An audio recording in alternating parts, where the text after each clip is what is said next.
today is that we have an active shooter in this business, which is the old Knight Stadium here, and we're doing a scenario that's the total response with the initial police response to the active shooter, and then any other things, any other situations that may need to be handled, utilizing our deputies here on scene to try to work them through what a hectic situation this would be.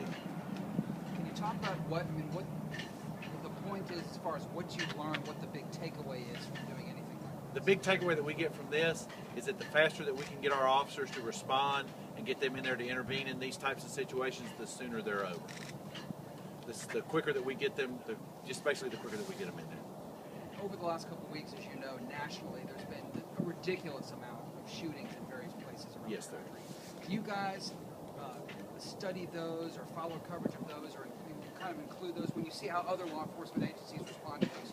Exactly. We do a lot of talking with other agencies. We do a lot of networking through the internet and through different resources.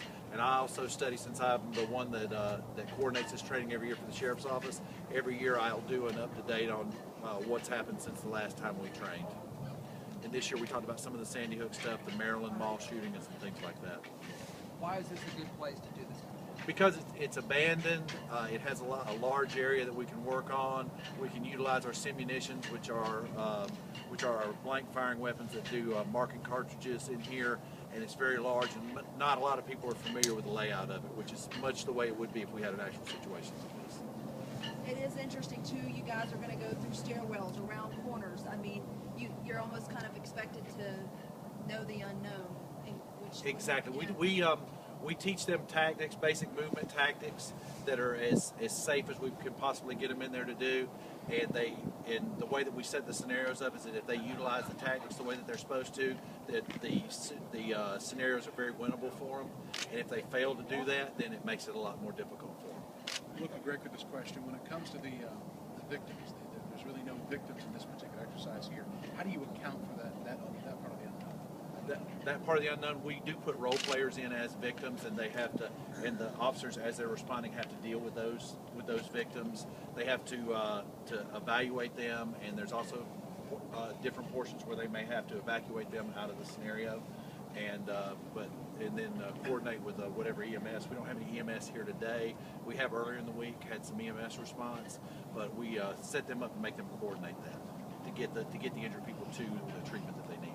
Is it just the York County Sheriff's Office, or are there other agencies here? There are not any other agencies here today. We do put this training out to the other agencies, and we do have some participation from them from time to time.